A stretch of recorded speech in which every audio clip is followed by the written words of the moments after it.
Ինչով էր էթիկայի հանձնաժողովը խանգարում Մհեր Սեթրակյանի կուսակցությանը։ Ինչն է Հայաստանին խանգարում ինտեգրվել եվրոպական համայնքին։ Այսօր Հանրապետական Մանվել Բադայանը եւ ԲՀԿ-ական Լովա Խաչատուրյանը վիճում էին այն մասին, թե ինչպես են բաժանվելու առաջիկա նախագահական ընտրություններին չմասնակցող ԲՀԿ-ի ձայները։ Մեկը գնա Պողոսին կտա, մեկը Պետրոսին։ Ինչ է եղել։ Դրա մեջ ինչ է։ Ես խնդրեի դուք Հանրապետականի մասին խոսեիք, ես ԲՀԿ-ի։ Վստահ։ Հիմա ասեք ԲՀԿ-ի։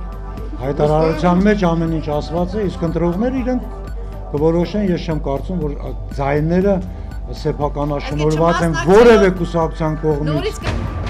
Ըստ ՀՅԴ խմբակցության ղեկավար Վահան Հովհաննիսյանի, ընտրապայքարից ԲՀԿ-ի դուրս գալը կազդի միայն հասարակության մի մասի վրա։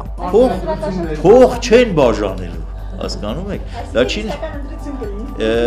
իսկական թե չէ դա ցույց կտա ժամանակը, բայց առնվազն այս պահին ես չեմ տեսնում որևէ մի քաղաքական ուժի կողմից ստիմուլ նյութական առումով շահագրգռելու ընտրազանգված։ ՀՅԴ բյուրոյի հայդատի եւ քաղաքական հարցերի գրասենյակի պատասխանատու Կիրո Մանոյանը այսօր իր կարծիքը հայտնեց, թե ինչու է Սերժ Սարգսյանը սխալ ուղի բռնել հայ-թուրքական հարաբերություններում։ Նախագահական անցած ընտրությունների ձևը, արդյունքը նաև իրաստեցություն ունեցավ օրինակի համար Հայաստան-Թուրքիա արձանագրությունների վրա։ Մենք ունենայինք նվազ խնդրահարույց նախագահական ընտրություններ, համոզված ենք, որ ֆուտբոլային դիվանագիտությունը մի քիչ տարբեր կլինի։ Զանգվածային անկարգությունների ընթացքում ոստիկանության ստորաբաժանումների գործողությունների ներդաշնակումն ապահովելու համար դեկտեմբերի 17-ից 19 Արզնի օդանավակայանի տարածքում ոստիկանությունը զորավարժություններ էր անցկացնում։ Կանաչների միության նախագահ Հակոբ Սանասարյանը այսօր բացատրեց, թե ինչու է դուրս եկել նախագահային կից Սևանի հարցերով հանձնաժողովից։ Շրջանառության մեջ տրվեց գրաֆիկը, ես կասեմ ժամանակացույց։ Ըստ այդ ժամանակացույցի Սևանա լիճը մինչև 1903.5 մետր բարձրանալը պետք է հասնի 2031 թվին։ Այդ գրաֆիկն է պատճառը։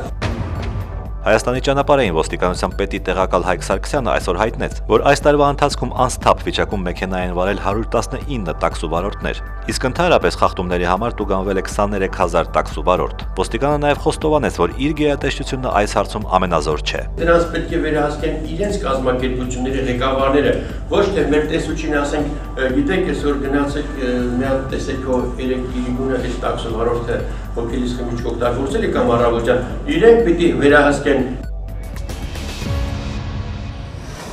Հայեղափոխական դաշնակցություն խմբակցության ղեկավար Վահան Հովհաննիսյանին այսօր լրագրողները խնդրել են զուգահեռներ անցկացնել Սերժ Սարգսյանի ծրագրի մենաշնորհների վերացման մասին կետի եւ ազգային ժողովում հանրապետական մեծամասնության գործունեության միջև։ Հիշեցնենք, դեկտեմբերի 6-ին հանրապետական կուսակցությունն ու օրինաց երկիրը մերժեցին Հայ ազգային կոնգրեսի հակամենաշնորհային ծրագիրը, այդպես էլ կարելի էր սպասել։ Վաղուց մեր խորհրդարանում մեծամասնության ֆրակցիաները ինքնուրույն ուժ չեն, դրան կառավարության կցորդն են, ասել է Վահան Հովհաննիսյանը։ Օրվա լրահոսը։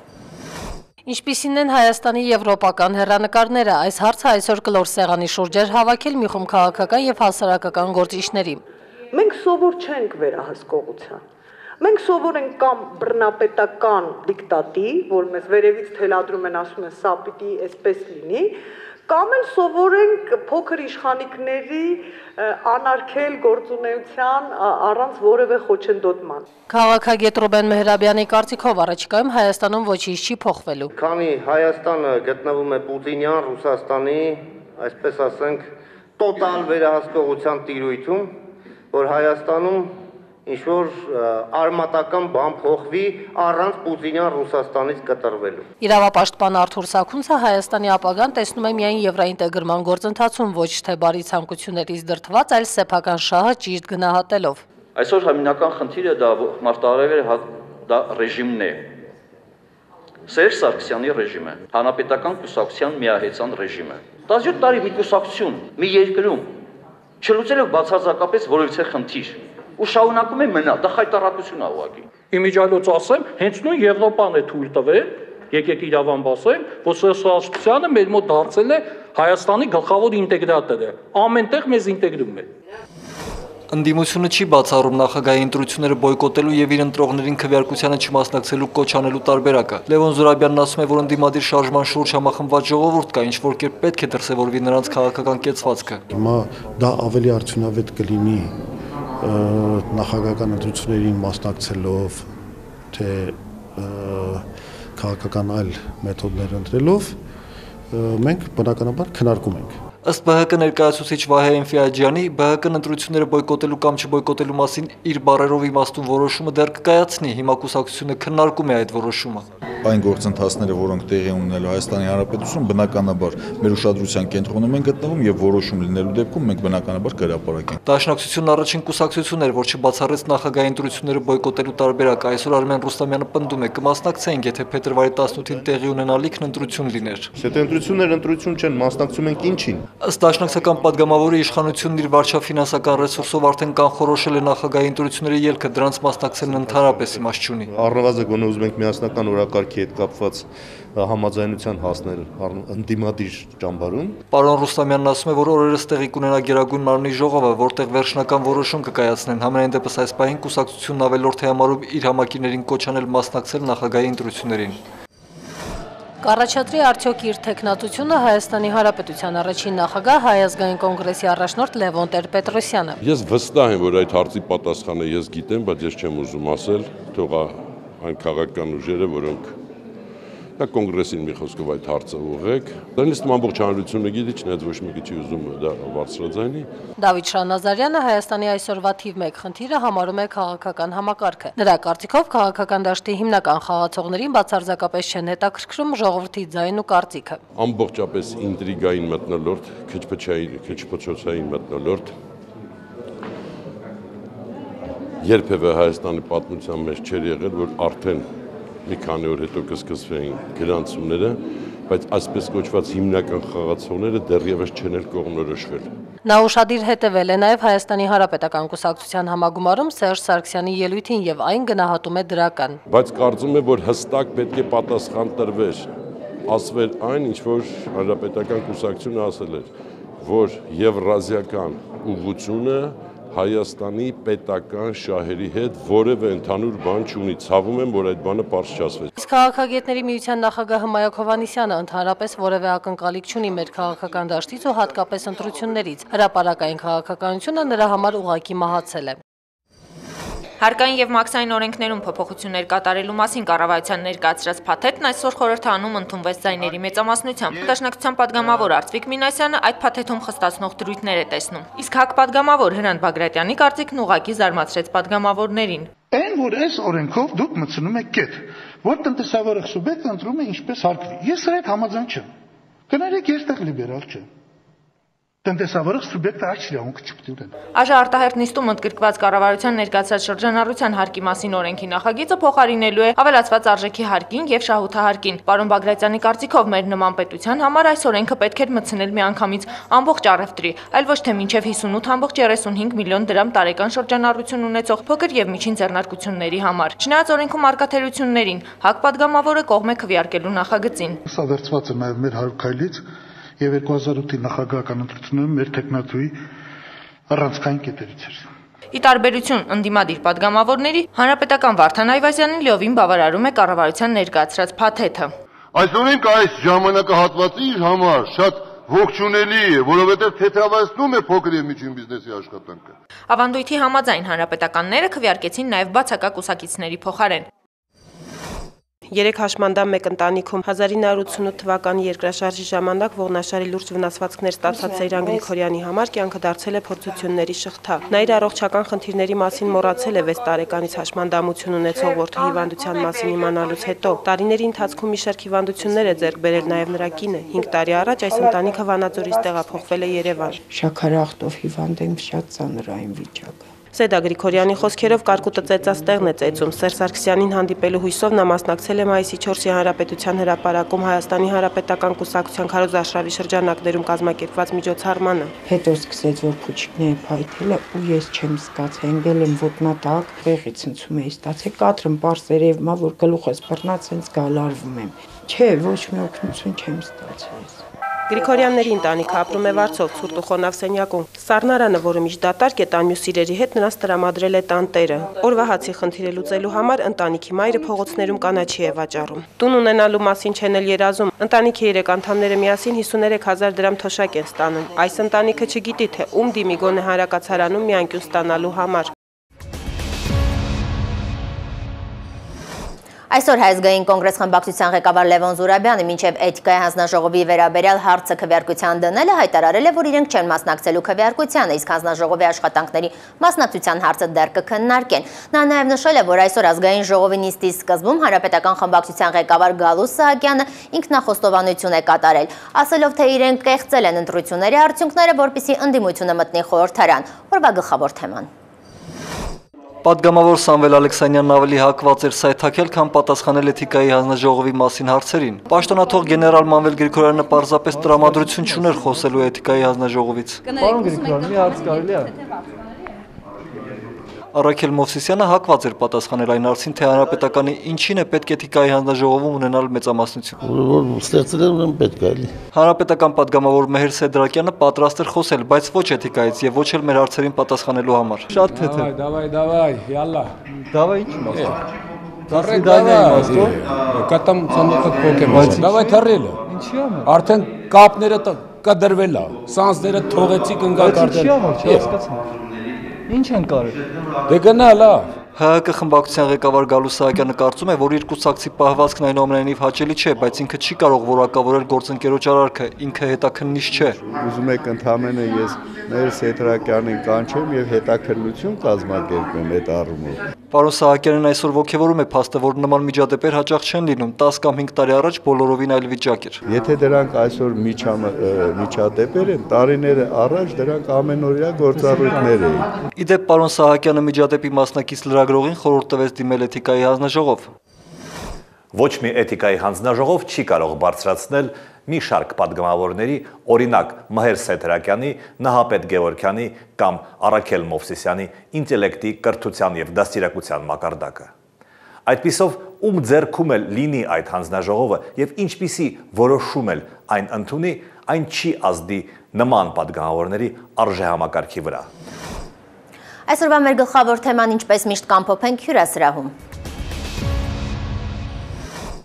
Ամեկ+-ի հյուրասրահում է Լիլիթ Գալստյանը։ Լիլիթ, որպես նախկին պատգամավոր դուք կարող եք ասել, պետք է արդյոք ընդհանրապես էթիկայի հանձնաժողովը խորհրդարանում։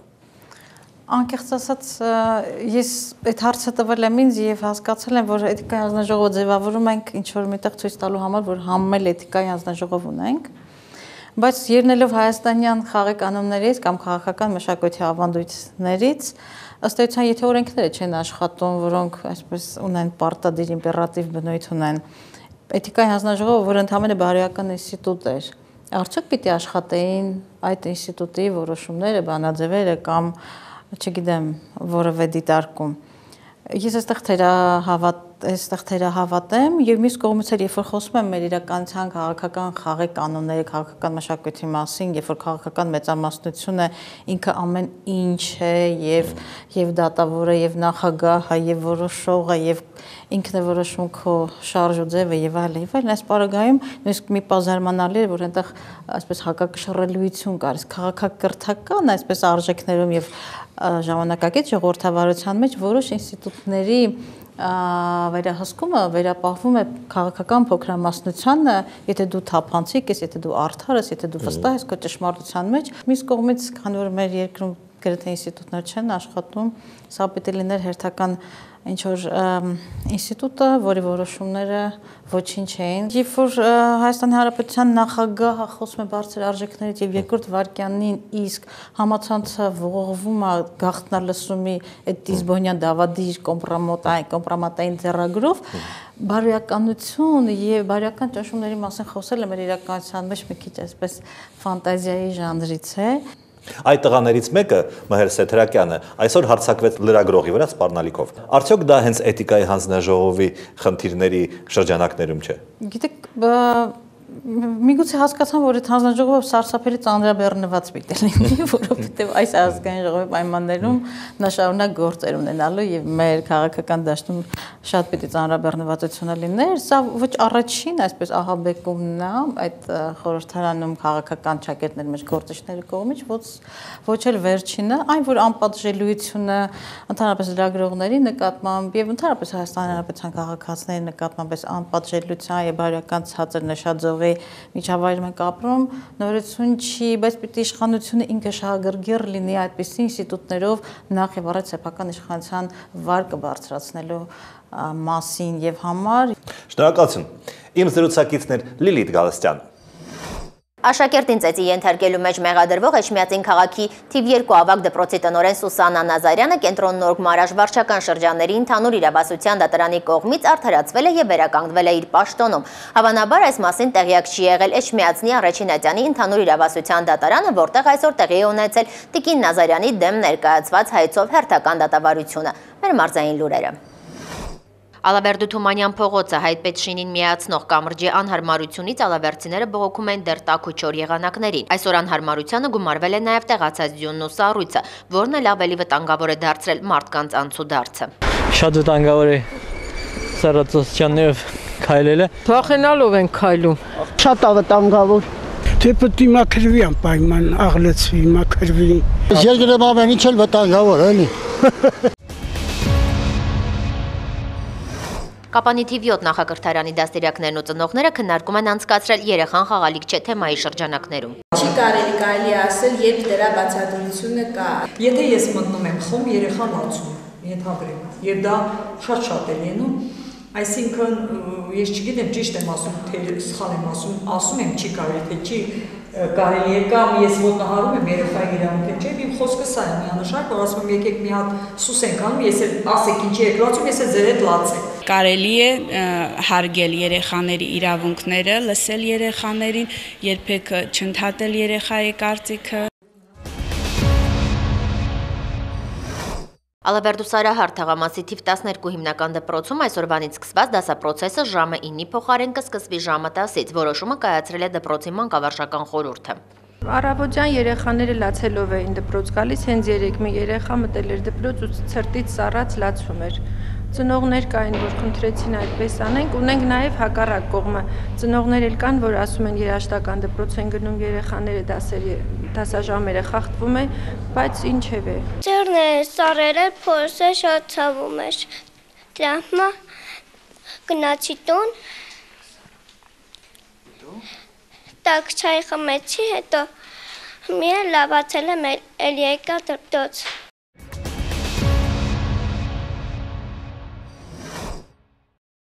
Գրականության առաջընթացի խոչընդոտ եք այստեղ, դուք թայֆա բազի մեկն եք։ Այդ կանեք ես անկիրքին։ Լավ է չեմ գար, ես դուք չեմ գար։ Այդ չեմ խոսելու։ Լսի, դու եկա բժիշկի թուղթ էիր ուզում, չնչեցի։ Այ քեզ համար պետք է բժիշկի թուղթ առաջինը բերես։ Իսկ դու ով ես ասեմ itesnem։ Դու ով ես։ Չես դու ով ես, ես եմ հարցնում։ Իսկ դու ով ես։ Կհանդիպենք վաղը։